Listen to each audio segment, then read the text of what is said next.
চাকদহ পৌরসভার নিকাশি নালা সংস্কারের জন্য অত্যাধুনিক মেশিনের উদ্বোধন হলো। নদিয়ার চাকদহ পৌরসভার নিকাশি ব্যবস্থার আধুনিকীকরণের জন্য অত্যাধুনিক মেশিন এদিন চাকদহ থানার সম্মুখে ৩৫ লক্ষ টাকা ব্যয়ে সাকশন কাম জেটিং মেশিনের উদ্বোধন করলেন চাকদহ পৌরসভার পৌরপ্রধান অমলেন্দু দাস।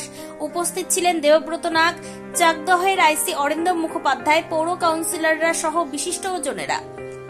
যেহেতু বর্ষাকাল, তাই চাকদহ পৌরসভার ২১টি ওয়ার্ডের বিভিন্ন নিকাশি নালাগুলিকে অত্যাধুনিক মেশিনের দ্বারা পরিষ্কার পরিচ্ছন্ন করে দিলে বিভিন্ন জলবাহিত রোগ সহ দুর্গন্ধের হাত থেকেও রেহাই পাবে পৌর নাগরিকরা।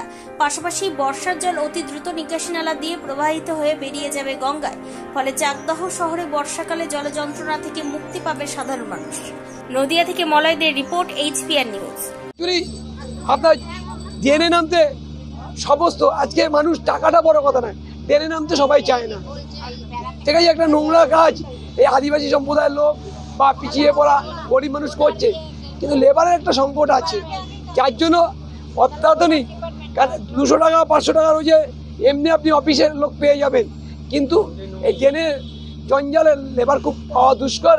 তাই আমরা চিন্তা ভাবনা করেছি যে এই জেটিং মেশিনের মাধ্যমে 50টা লেবার যা কাজ করবে সেটা 1 ঘন্টার মধ্যে আমরা করে দেবো। চাকদা শহরকে জলের থেকে বাঁচাবো, চাকদাবাসীকে বাঁচাবো। সমস্ত অস্থায়ী কর্মীরা।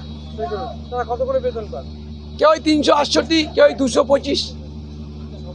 আর্থিক কারণে কি তারা আসছে না? না না না না, অ্যাকচুয়ালি জঞ্জালে নামতে চায় না। এখন তো সব ভদ্র মানুষ হয়ে গেছে। আমি হয়তো আমার বাড়ি ট্রেন পরিষ্কার করি সামনে, কিন্তু সকলে তো মানসিকতা সমান নয়। ঠিক আছে, টাকা দেবব্রত নাগ, ভাইস চেয়ারম্যান চাকদহ মিউনিসিপ্যালিটি। এটা প্রায় 35 লক্ষ টাকা ব্যয় এই মেশিনটা কেনা। Succession and jetting machine.